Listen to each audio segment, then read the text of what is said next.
Marcus Chen had always believed that a man's home was his castle, but he never imagined he'd need actual fortress walls to protect it from his neighbor. The morning everything changed started like any other Saturday in his suburban paradise. Birds chirping in the oak trees he planted 5 years ago, the gentle hum of his pool filter creating a peaceful backdrop, and the smell of fresh coffee drifting from his kitchen window. He stepped onto his back deck, stretching in the early sunlight that danced across his meticulously maintained yard, completely unaware that his quiet life was about to be shattered by 5 feet and 2 inches of pure entitlement named Karen Whitmore. The first sign of trouble came in the form of sharp, staccato knocking that sounded more like someone trying to break down his front door than a neighborly greeting. Marcus padded to the entrance in his weekend attire, worn jeans and a faded university t-shirt, expecting perhaps a delivery or a neighbor borrowing a cup of sugar. Instead, he found himself face to face with a woman whose blonde bob was so perfectly styled it looked like it could cut glass, her lips pursed in a thin line of disapproval that seemed permanently etched into her features. "You must be the property owner," she announced without preamble, her voice carrying the kind of authority typically reserved for drill sergeants or tax auditors. She thrust a manicured finger toward his backyard as if she were identifying a war criminal. "I'm Karen Whitmore from 247 Maple Lane, and we need to discuss your numerous violations immediately." Marcus blinked, his coffee-deprived brain struggling to process this assault of accusations before 9 a.m. on a Saturday. "Violations? I'm sorry. I think there might be some confusion." "There's no confusion," Karen interrupted, producing a leather folder that appeared to contain enough documentation to prosecute a federal case. "I've been documenting everything since I moved in 3 weeks ago. Your fence extends exactly 4 inches beyond the acceptable height limit. Your dog barks after the neighborhood quiet hours of 9 p.m. And that monstrosity you call the treehouse is a clear violation of building codes and sightline regulations." The treehouse in question was Marcus's pride and joy, a carefully constructed wooden fort he built with his 15-year-old daughter, Emma, in the previous summer. It sat nestled in the branches of an ancient oak tree, barely visible from the street, and positioned to give Emma and her friends a perfect view of the mountains in the distance, not into anyone's yard. The structure had been approved by the city and was built to code, something he'd been meticulous about after researching every regulation. "Mrs. Whitmore," Marcus began, his voice maintaining the patience he'd learned from years of dealing with difficult clients in his accounting practice, "I appreciate your concerns, but I think you might be mistaken about—" "I am never mistaken," she snapped, her eyes flashing with the kind of righteous indignation that had probably terrorized customer service representatives across 3 states. "I already contacted the Homeowners Association, the city planning department, and my attorney. That eyesore of a treehouse violates my property rights by existing in the airspace above my yard." Marcus felt his jaw drop slightly. The treehouse was positioned entirely over his own property, a fact he knew with absolute certainty because he'd had the lot survey before building it. "Ma'am, with all due respect, the treehouse doesn't extend over your property at all. It's completely within my lot lines." Karen's laugh was sharp and humorless, like the sound of glass breaking. "Lot lines are 2-dimensional, Mr. Chen. I'm talking about 3-dimensional property rights. The airspace above my property belongs to me, and your little wooden shack violates that airspace by 15 feet at its highest point." The absurdity of the claim left Marcus momentarily speechless. He'd heard of difficult neighbors before, but someone claiming ownership of the sky above their property was entering entirely new territory. Behind Karen, he noticed a moving truck pulling away from the house next door. Apparently, she'd only just finished moving in and was already starting wars with the neighborhood. "I don't think that's how property law works," Marcus said carefully, trying to maintain his composure while internally calculating how much trouble this woman was going to cause him. "Well, you're about to find out," Karen replied, snapping her folder shut with a sound like a judge's gavel. "I've already scheduled a meeting with the Homeowners Association for next Thursday, and I'll be presenting a full case for the removal of your violations, including photographic evidence." As if summoned by her words, Emma appeared in the treehouse, her dark hair catching the morning light as she waved down at her father. The sight of his daughter enjoying the space they'd built together filled Marcus with a protective fury that surprised him with its intensity. This wasn't just about property lines or neighborhood disputes. This was about a stranger trying to destroy something precious he created with his child. "That treehouse stays exactly where it is," Marcus said, his voice carrying a firmness that made Karen's eyes narrow dangerously. "We'll see about that," she replied, her smile sharp enough to cut diamonds. "I suggest you start researching removal companies, Mr. Chen. You're going to need one." As Karen stalked back to her house, her heels clicking against the sidewalk like a countdown timer, Marcus realized that his peaceful suburban life had just become a battlefield. He had no idea that this was only the beginning, or that Karen's obsession with his violations would soon escalate into something that would make the entire neighborhood hold its breath in anticipation of the next confrontation. The following Tuesday arrived with an ominous delivery that made Marcus's stomach drop: a certified letter from Whitmore and Associates Legal Services. Karen hadn't been bluffing about having an attorney. She apparently was one.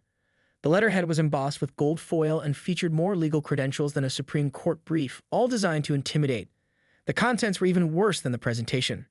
"Cease and desist," the letter began in bold, aggressive typeface.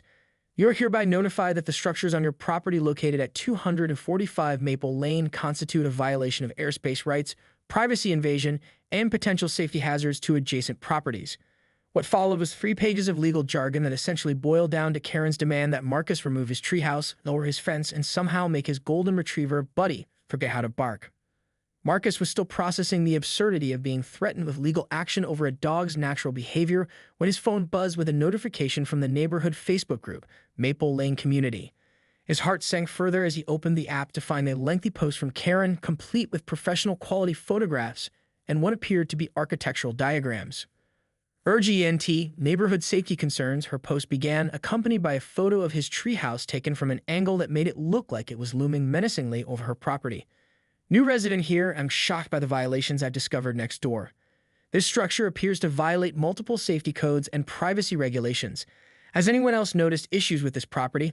I'm documenting everything for the Homeowners Association." The comment section was already filling up, though not quite in the way Karen had probably hoped.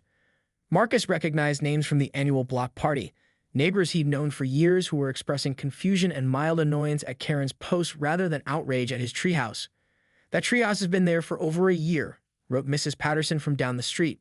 "The kids love it. What's the problem?" "Marcus Chen is one of the most considerate neighbors we have," added Tom Rodriguez from across the way. "His dog barely barks, and I've never seen any safety issues." But Karen was persistent, responding to every comment with increasingly detailed explanations about property law, airspace rights, and her professional expertise as an attorney.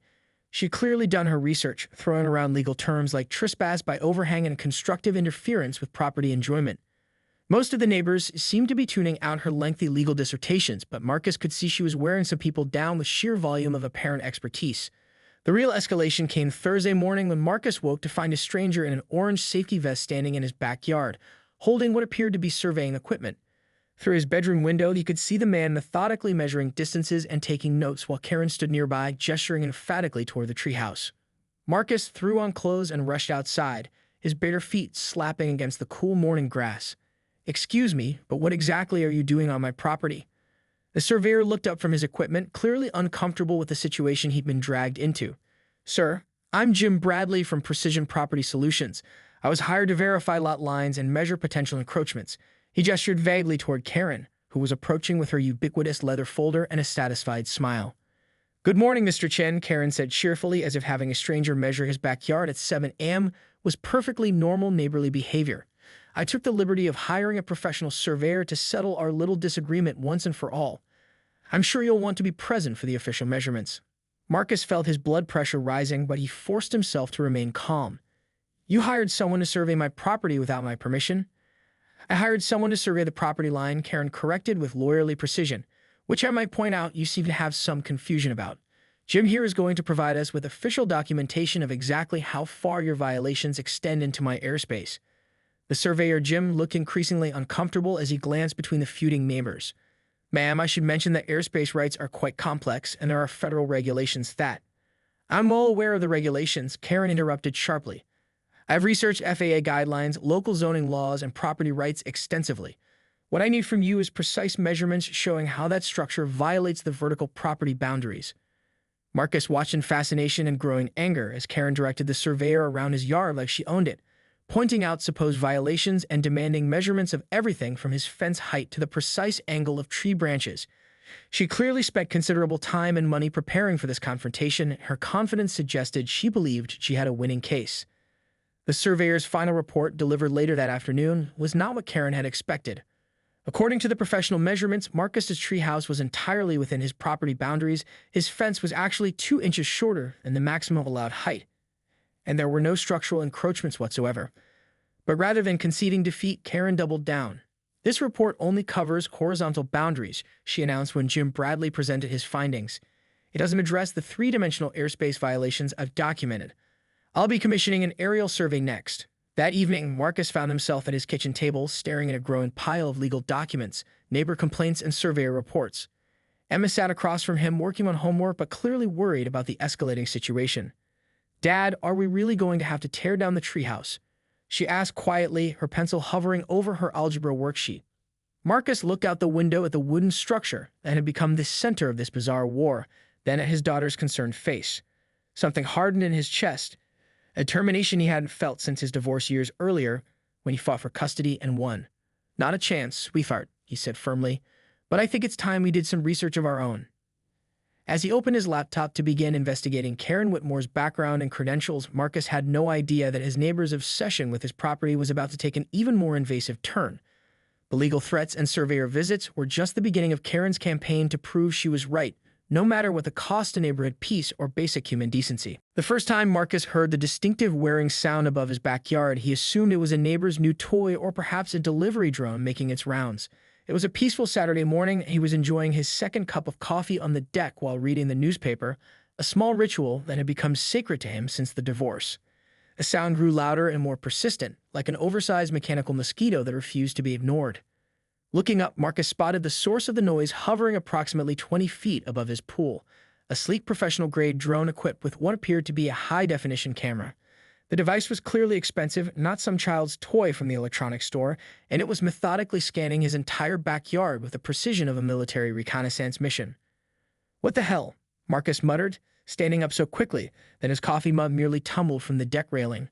The drone immediately adjusted its position, the camera swiveling to focus directly on him with an almost predatory intensity.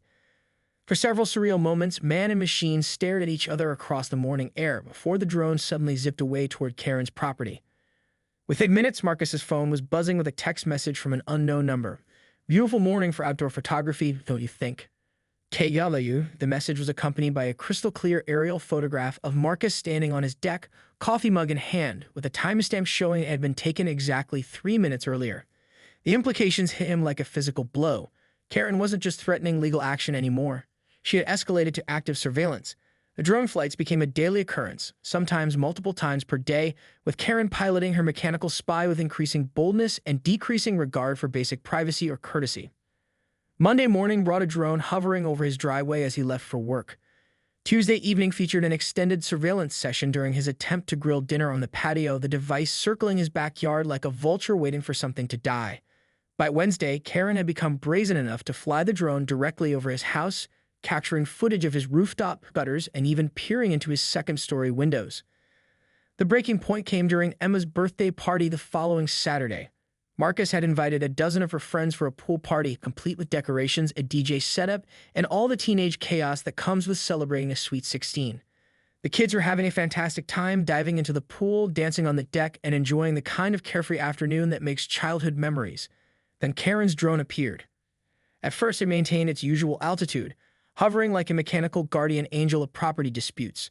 But as the party progressed and the teenagers became more animated, the drone began descending. Slowly at first and with increasing aggression until it was flying barely 10 feet above the pool area, its camera clearly focused on the group of teenage girls in their swimsuits.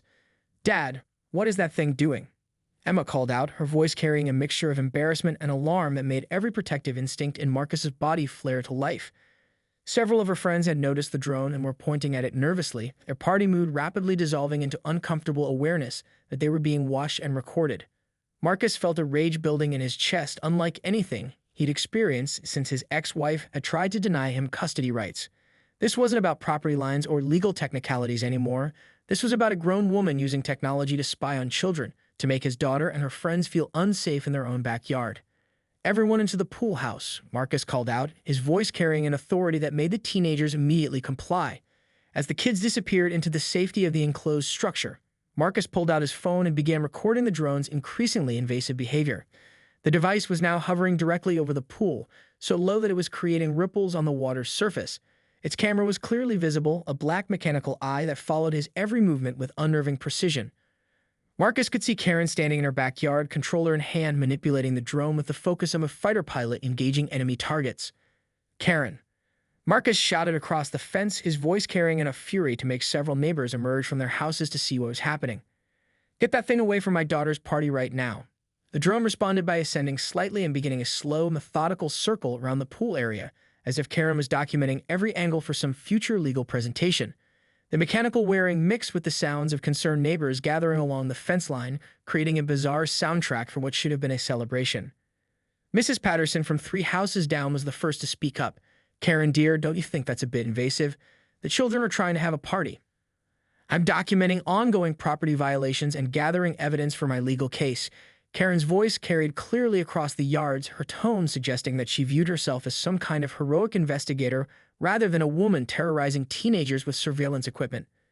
"Mr. Chen's pool activities create noise violations, and I have every right to monitor the situation from the airspace above my property." "The drone isn't above your property," called out Tom Rodriguez, who had emerged from his house with what appeared to be his own recording device. "It's directly over Marcus's pool, and those are minors you're filming." This observation seemed to give Karen momentary pause, but rather than retreating, she doubled down with the stubborn determination that had characterized every interaction Marcus had experienced with her. "I'm not filming anyone specifically. I'm documenting property line violations and noise disturbances. If people happen to be in the frame, that's incidental." The drone continued its surveillance for another 10 minutes, during which time Marcus documented everything on his phone while a growing crowd of neighbors watched in horrified fascination. Finally, perhaps sensing that the optics of hovering over a children's birthday party were not helping her cause, Karen recalled her mechanical spy to her own yard. The damage, however, was already done. Emma's party never fully recovered its festive atmosphere, with several parents arriving early to pick up their children after receiving concerned phone calls from other neighbors. Marcus found himself apologizing repeatedly for something that wasn't his fault, explaining to confused parents why a drone had been filming their children and trying to salvage what remained of his daughter's special day. That evening, as Marcus helped Emma clean up the remnants of her interrupted celebration, she asked the question that had been haunting him since Karen's first visit. "Dad, why does she hate us so much?" Marcus paused in his collection of deflated balloons and looked at his daughter, really looked at her. Emma had inherited her mother's gentle nature, but his stubborn streak, and the combination had always made her remarkably resilient. But today, for the first time since the divorce, he saw genuine worry in her eyes, the kind of anxiety that comes from feeling unsafe in your own home. "She doesn't hate us, sweetheart," Marcus said carefully, though he wasn't entirely convinced of his own words. "I think she's just confused about how to be a good neighbor." As he said it, Marcus realized that his patience for Karen's confusion had officially run out. The legal threats, the surveys, and the Facebook posts had been manageable annoyances, but using drone surveillance to intimidate his daughter and her friends crossed a line that couldn't be uncrossed. Marcus spent that night researching drone regulations, privacy laws, and harassment statutes with the same methodical precision he applied to tax codes during busy season. If Karen wanted to escalate this conflict into the realm of technology and surveillance, he was going to make sure he understood exactly what weapons were available to both sides. What he discovered would prove to be more ammunition than he'd ever imagined, though he had no way of knowing that Karen's own overconfidence and technological ambition were about to provide him with the perfect opportunity to end their war once and for all. 3 weeks after Emma's ruined birthday party, Karen made the mistake that would finally end her reign of aerial terror. It started with what Marcus would later describe to the police as the most expensive temper tantrum in neighborhood history, though at the time he was too focused on protecting his family to appreciate the irony. The morning began ominously when Marcus discovered a formal notice taped to his front door, not delivered by mail or left in a neighborly fashion, but literally taped to the wood like an eviction notice. The document, printed on Karen's legal letterhead, announced her intention to file a comprehensive property violation and harassment complaint with the city, the homeowners association, and apparently every government agency she could find in the phone book. Final documentation phase commencing, the notice declared in bold, threatening typography, "Aerial evidence collection will be conducted between 2:00 p.m. and 4:00 p.m. today to support legal proceedings. Property owner cooperation is expected but not required." Marcus stared at the paper in disbelief. Karen was actually announcing her surveillance schedule like she was some kind of official investigator rather than a neighbor with an expensive hobby and too much time on her hands. The sheer audacity of it might have been admirable if it weren't so completely unhinged. By 2:15 p.m., Marcus had positioned himself strategically on his back deck with his phone ready, determined to document whatever Karen was planning. He'd spent the morning researching drone regulations with the obsessive thoroughness that made him excellent at accounting, and what he discovered had given him hope that Karen's technological harassment was about to backfire spectacularly. Emma was in the pool with 2 friends, a small, quiet gathering that had become the norm since the birthday party disaster. The girls were floating on inflatable unicorns and chatting about typical teenage concerns, their voices carrying the kind of carefree happiness that Marcus had feared might be permanently damaged by Karen's intrusions. The drone appeared precisely at 2:00 p.m., rising from Karen's backyard like a mechanical phoenix. But this wasn't the same device that had been terrorizing the neighborhood for weeks. This was clearly a newer, larger, and significantly more expensive model, the kind of professional equipment used by real estate photographers and filmmakers. Marcus could see multiple cameras mounted on its underside, along with what appeared to be additional sensors and recording equipment.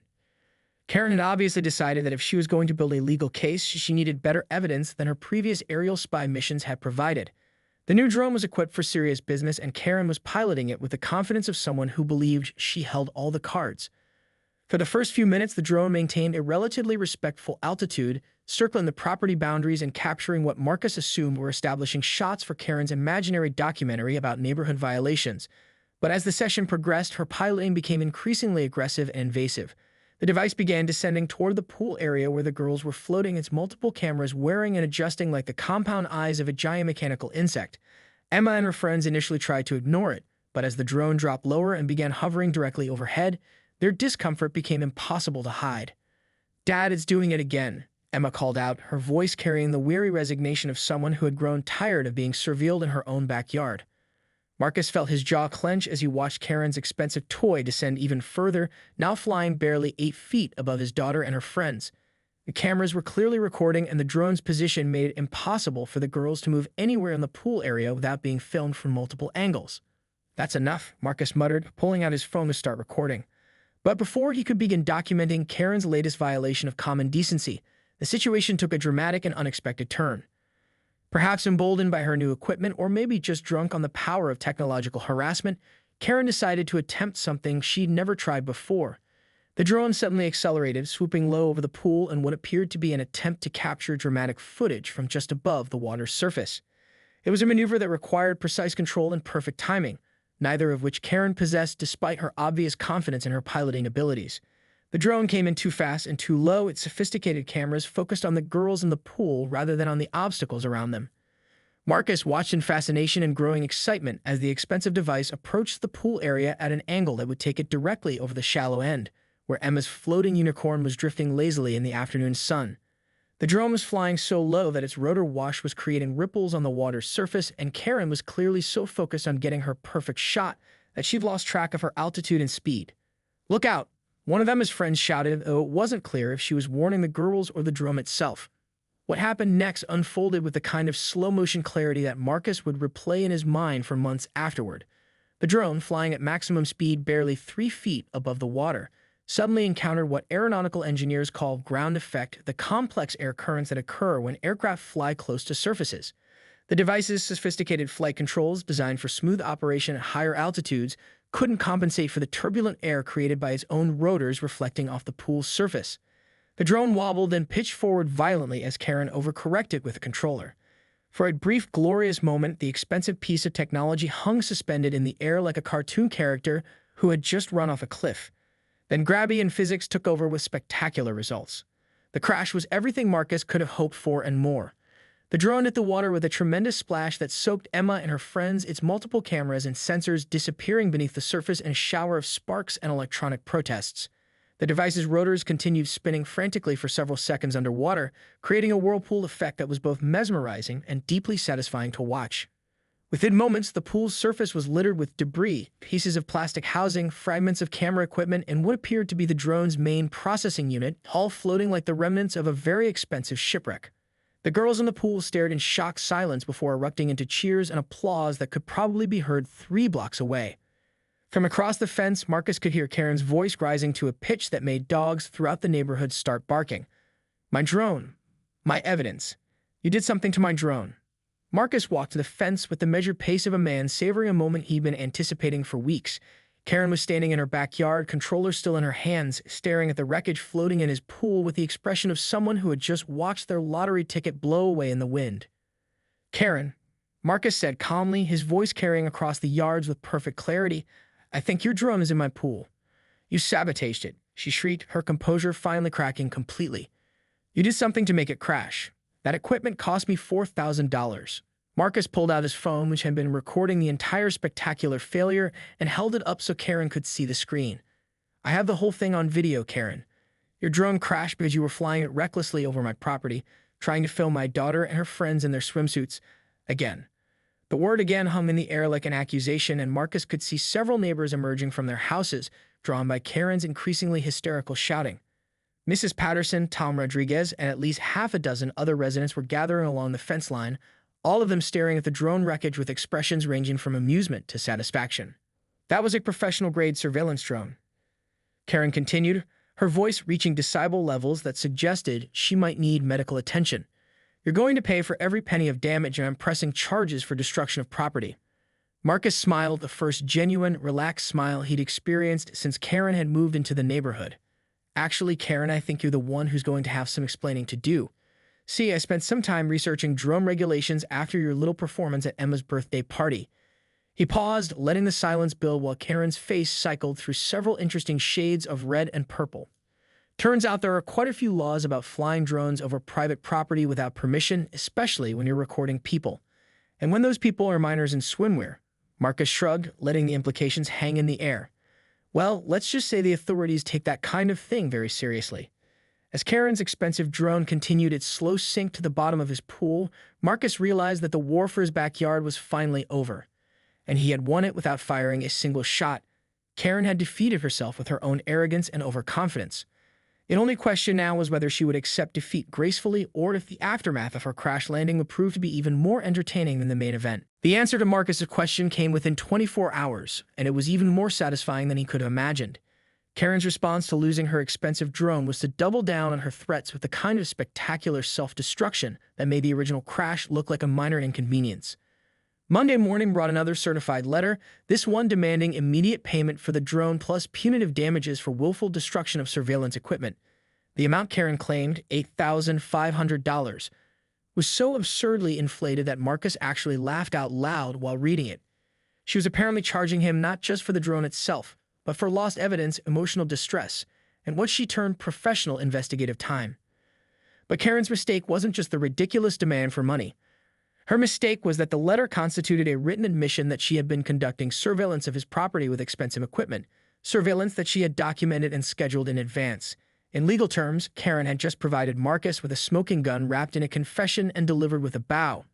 Marcus forwarded the letter to his own attorney, a sharp family law specialist named Rebecca Martinez, who had handled his divorce and had been quietly monitoring the Karen situation for weeks. Rebecca's response was swift and devastating. A cease and desist letter that made Karen's legal threats look like children's crayon drawings. The letter informed Karen that her drone surveillance violated federal FAA regulations regarding flight over private property, state privacy laws concerning recording without consent, and local ordinances about harassment. More importantly, Rebecca had done her homework on Karen's background and discovered something that explained a lot about her behavior. Karen Whitmore was indeed an attorney, but her license had been suspended 6 months earlier following a disciplinary action for a pattern of frivolous litigation and harassment of opposing parties. She was currently under investigation by the State Bar Association for filing multiple nuisance lawsuits against former neighbors in 3 different cities. Karen wasn't just a difficult neighbor. She was a serial litigant whose hobby was terrorizing people with legal threats. The cease and desist letter gave Karen 72 hours to remove all recorded footage of Marcus' property, cease all surveillance activities, and provide written acknowledgement that her actions had violated multiple laws. The alternative was criminal charges for stalking, harassment, and illegal surveillance of minors. Wednesday afternoon brought a development that surprised even Marcus in its swift resolution. A black sedan pulled up to Karen's house, and 2 official-looking individuals emerged with briefcases and badges. The Homeowners Association president, a retired judge named Patricia Hendricks, arrived 30 minutes later with her own folder of documents. Through his kitchen window, Marcus watched what appeared to be a very serious conversation taking place on Karen's front porch. Karen's body language suggested she was receiving news that was not to her liking, and the conversation ended with her signing several documents while the officials took photographs of what Marcus assumed was her remaining drone equipment. The explanation came that evening in a phone call from Patricia Hendricks. The officials had been from the Federal Aviation Administration, responding to complaints about illegal drone operations in the neighborhood. Karen had been flying her drones without proper registration, over private property without permission, and in violation of multiple federal regulations. The penalties included substantial fines and confiscation of all her aerial equipment.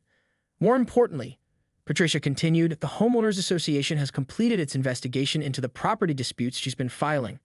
Every single one of her complaints was found to be without merit. Your treehouse, your fence, even your dog's barking, none of it violates any regulations or community standards. The Homeowners Association had gone further than just dismissing Karen's complaints. They had issued a formal warning about harassment of neighbors and placed her on a probationary status that would result in legal action if she continued her pattern of frivolous complaints and intimidation. Thursday brought the most satisfying development of all. A moving truck appeared in Karen's driveway. Through the neighborhood grapevine, Marcus learned that Karen had abruptly decided to relocate to what she described as a community with more compatible neighbors. The real reason, according to Mrs. Patterson, who had overheard a phone conversation, was that Karen's legal troubles were mounting faster than she could handle them.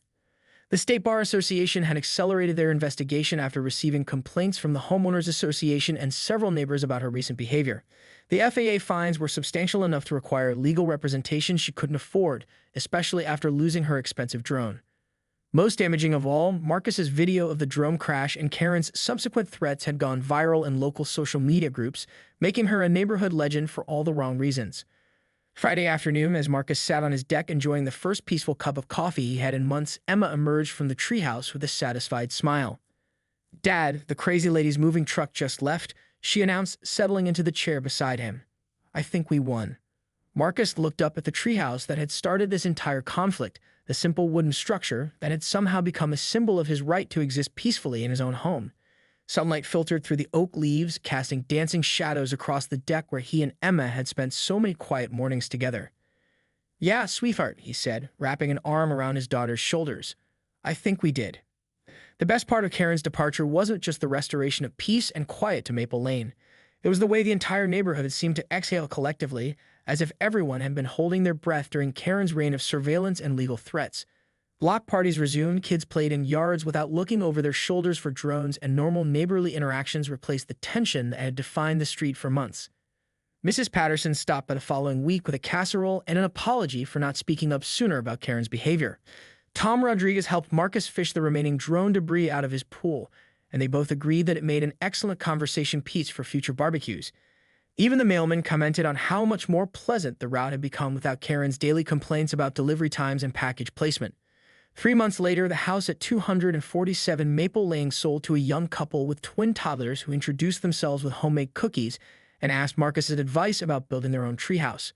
The husband was a pilot who appreciated the irony of the previous owner's drone troubles, and the wife was a teacher who was delighted to have neighbors with a teenager who could babysit.